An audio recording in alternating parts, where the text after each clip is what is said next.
नारायण नारायण नारायण।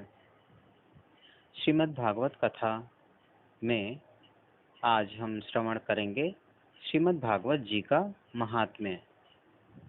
सच्चिदानंद रूपाय विश्वोत्पत्त्यादि Hathaway तापत्रय विनाशाय श्री कृष्णाय वयम नमः। बोलिए बालकृष्ण लाल की जय। श्रीमद् भागवत जी का महात्म्य। सच्चिदानंद रूप, सच्चिदानंद स्वरूप भगवान श्री कृष्ण का वंदन। अनेक ग्रंथों में भागवत जी के महात्म्य की कथा आती है।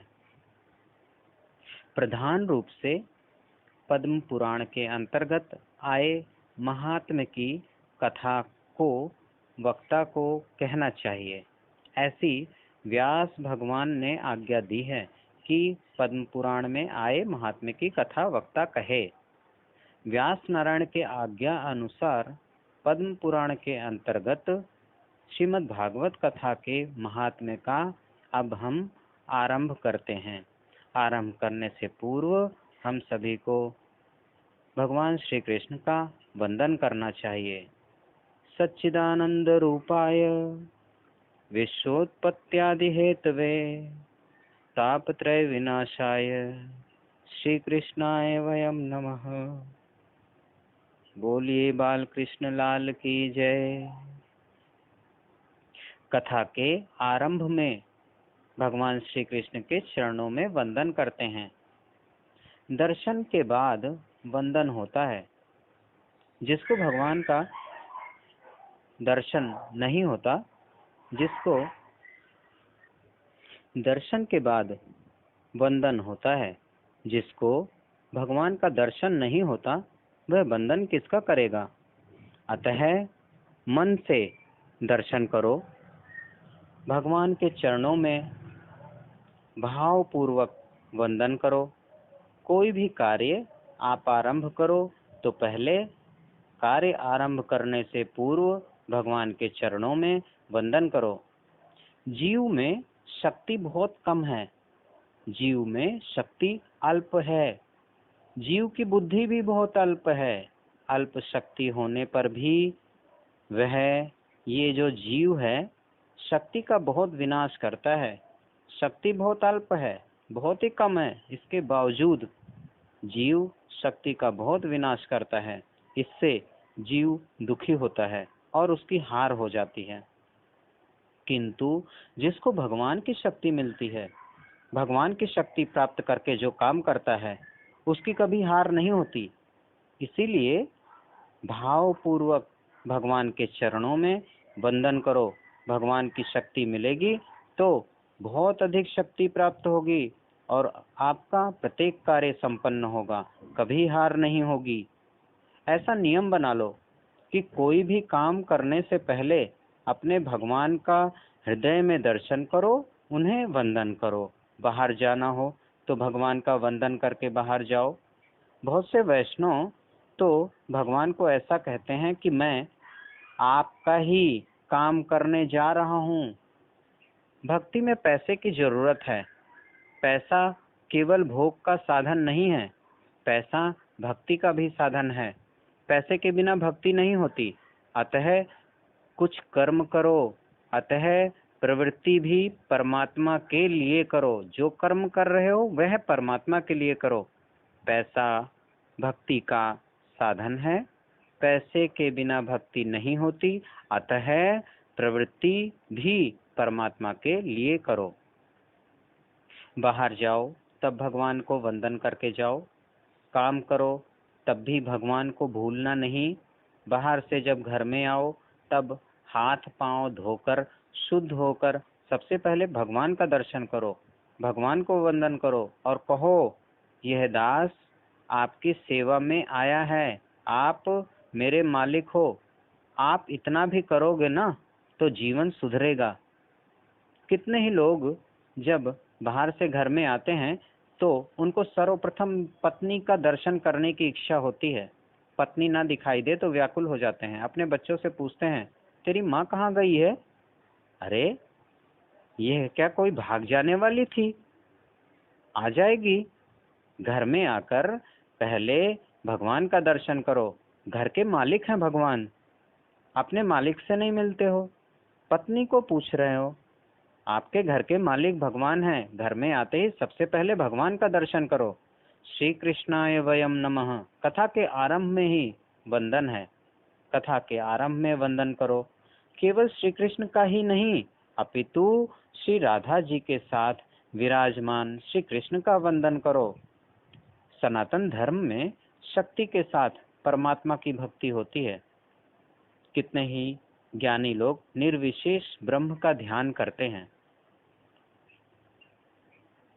ठीक है, किंतु ब्रह्म जब शक्ति विशिष्ट होता है, ब्रह्म जब शक्ति के साथ होता है, तब ब्रह्म को दया आती है। शक्ति विशिष्ट ब्रह्म की पूजा होती है। संत लोग तो ऐसा कहते हैं, श्री राधे के बिना भगवान आधे हैं। श्री सीता जी रावण की लंका में विराजमान हैं। रामचंद्र जी को सीता जी का वियोग हुआ। सीता वियोगी राम की कोई पूजा नहीं करता। ध्यान से सुने, सीता वियोगी राम की कोई पूजा नहीं करता। राम जब रावण को मारते हैं, श्री सीता जी के साथ अवध में स्वर्ण सिंहासन पर विराजते हैं। ब्रह्म जब शक्ति के साथ विशिष्ट होता है, तब सभी देव आते हैं, उनकी पूजा करते हैं। वेद भगवान आते हैं, नारद मुनि आते हैं, ब्रह्मादिक आते हैं, भोलेनाथ जी आते हैं, इंद्र आदि देवता आते हैं। सभी भगवान की पूजा करते हैं। कब? जब भगवान शक्ति के साथ विराजमान होते हैं। जगत के आधार श्री कृष्ण हैं। श्री कृष्ण की आधार श्री राधा हैं। जगत को आनंद देने वाले श्री कृष्ण हैं। जीव जब मन से श्री कृष्ण का स्पर्श करता है, तब आनंद मिलता है। आनंद ही श्री कृष्ण है। जीव को संसार में सुख मिलता है, संसार में आनंद नहीं मिलता। सुख मिल सकता है, आनंद नहीं। आनंद तो जीव जब परमात्मा को स्पर्श करता है, तब मिलता है। आनंद देने वाले श्री कृष्ण हैं। जगत को आनंद श्री कृष्ण देते हैं, और श्री कृष्ण को आनंद देने वाली श्री राधा जी हैं। भागवत में ऐसा वर्णन आया है कि भगवान को कभी कभी क्रोध भी आता है। भगवान क्रोध करते हैं, किंतु श्री राधा जी को जीवन में कभी क्रोध नहीं आया। क्रोध क्या होता है, यह श्री राधा जी जानती ही नहीं है। वे दया की मूर्ति हैं, प्रेम की मूर्ति हैं। उन्हें सभी पर दया आती है। भगवान दयालु हैं, यह बात सत्य है। परंतु भगवान कभी कभी निष्ठुर भी हो जाते हैं। भगवान कभी कभी क्रोध भी करते हैं। भगवान सजा भी करते हैं। भगवान कब सजा करते हैं पता है? भगवान कब सजा करते हैं? भगवान कृपा करके जीव को धन देते हैं, जीव के घर में अनुकूलता कर देते हैं, ताकि अनुकूल परिस्थितियों में वह भगवान की ज्यादा भक्ति करे। ज्यादा भक्ति करने के लिए, ज्यादा परोपकार करने के लिए भगवान जीव को अनुकूलता कर देते हैं। किंतु यह जीव ऐसा दुष्ट है कि सब प्रकार की अनुकूलता मिलने पर भी वह भक्ति नहीं करता है। वह ज्यादा सुख भोगता है। अतिशय भक्ति करने के लिए भगवान अनुकूलता प्रदान करते हैं। अनुकूल परिस्थितियों में मर्यादा छोड़ करके जीव जब अति सुख भोगता है, तब भगवान को क्रोध आता है। अब दया नहीं, अब सजा है। अब मैं इसको सजा करूंगा। भगवान सजा भी करते हैं। भगवान को क्रोध आता है। भगवान क्रोध करके जब सजा करते हैं, तब श्री राधा जी भगवान को समझाती हैं, क्रोध मत करो। भगवान आवेश में बोलते हैं, ये दुष्ट जीव है, आज तक मैंने इस पर बहुत दया की, अब दया करने के लायक नहीं है, अब मैं इसको सजा करूंगा। तब श्री राधा जी प्रेम से समझाती हैं, जीव तो लायक नहीं है, दुष्ट है, पर आप तो लायक हो। वह आपका ही बालक है, आपका ही अंश है। जीव दुष्ट है, आप तो दयालु हो। जीव नालायक है, आप तो लायक हो। मुझे दया आती है, इस पर दया करो, सजा ना करो। आप उसको सजा करोगे तो बहुत दुखी हो जाएगा, फिर कहाँ जाएगा? अब वह सुधरेगा, अब पाप नहीं करेगा।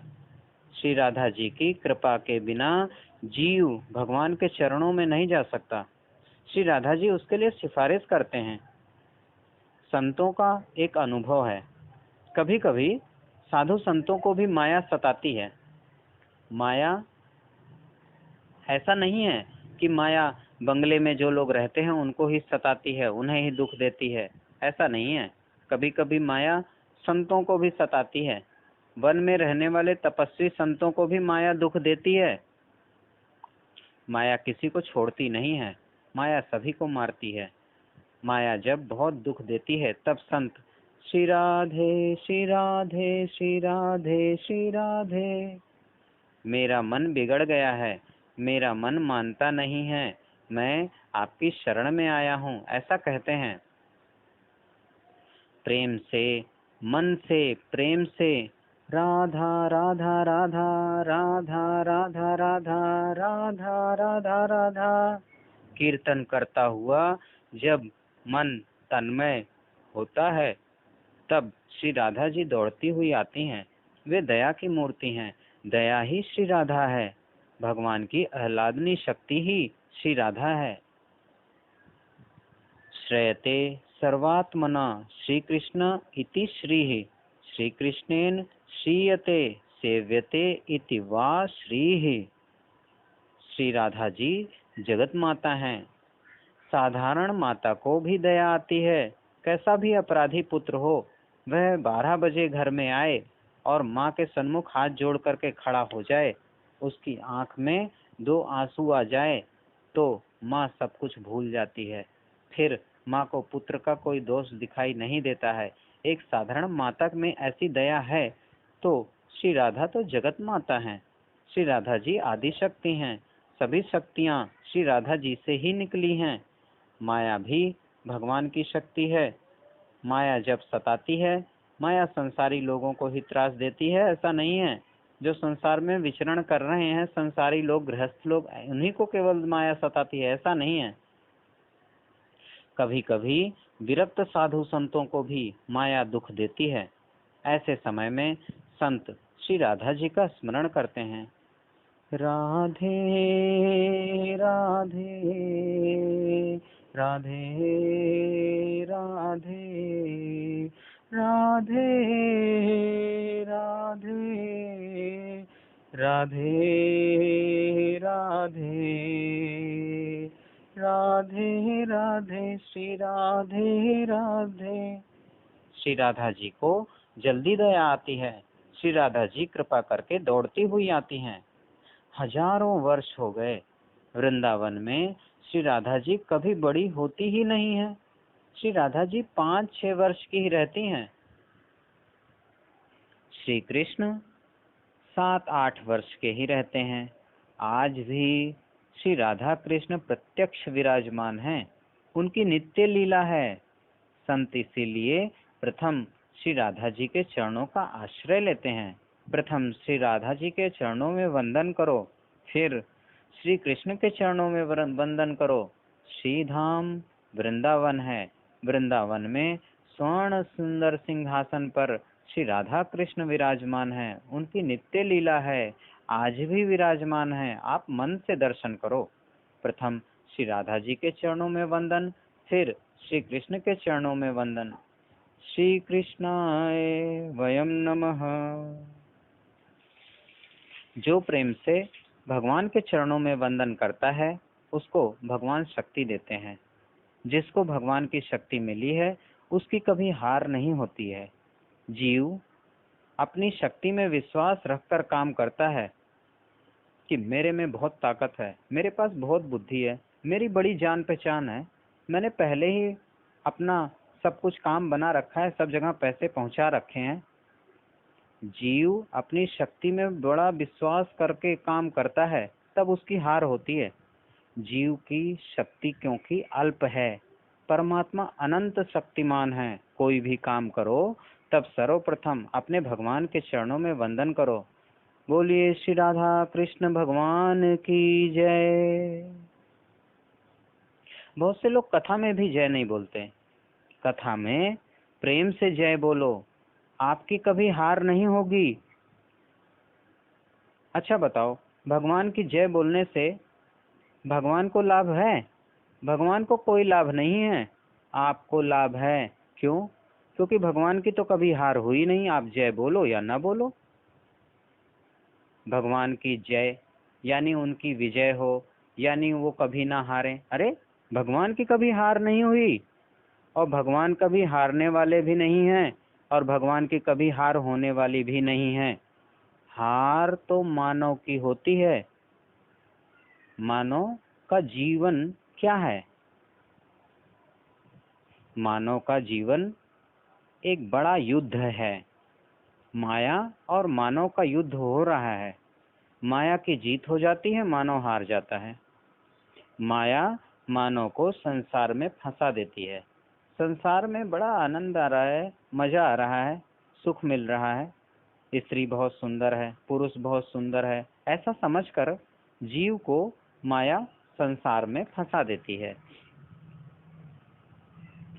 जीव संसार में अनेक बार दुखी होता है।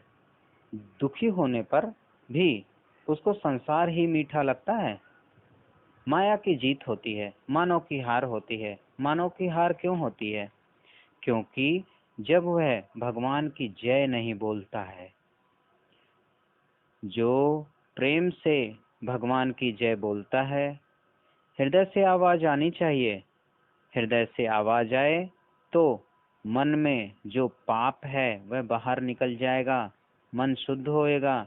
मन शुद्ध होगा तो हृदय में भगवान आएंगे, आपके हृदय में भगवान विराजेंगे।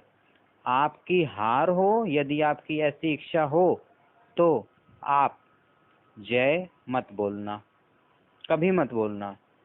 और आपकी जीत हो, ऐसी इच्छा है तो प्रेम से बोलो, श्री गंगा मैया की जय, श्री गोवर्धन नाथ की जय, श्री द्वारिकाधीश भगवान की जय, श्री बाल कृष्ण लाल की जय। ओम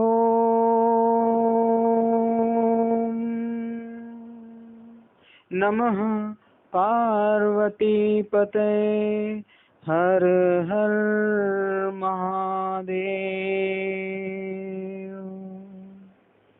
नारायण नारायण नारायण। श्रीमद् भागवत कथा में कल श्रवण करेंगे सुख जन्म की कथा। श्री भागवत भगवान की है आरती, पापियों को पाप से है तारती। श्री भागवत भगवान की है आरती, पापियों को पाप से है तारती। ये अमर ग्रंथ, ये मुक्ति पंथ, ये पंचम वेद निराला, नव ज्योति जगाने वाला। हरि नाम यही, हरि धाम यही, जग मंगल की है आरती। पापियों को पाप से है तारती। ये शांति गीत पावन पुनीत, पापों को मिटाने वाला, हरि दर्श कराने वाला। है सुख करनी है दुख हरणी, मधुसूदन की है आरती। पापियों को पाप से है तारती। ये मधुर बोल जग फंद खोल, सन्मार्ग बताने वाला, बिगड़ी को बनाने वाला। श्री राम यही घनश्याम यही, श्री राम यही घनश्याम यही, प्रभु के महिमा की आरती। पापियों को पाप से है तारती। श्री भागवत भगवान की है आरती। पापियों को पाप से है तारती। पापियों को पाप से है तारती। कर्पूर गौरम करुणावतारम, संसार सारम भुजगेन्द्रहारम, सदा वसंतम हृदयारविंदे, भवम भवानी सहितम नमामि।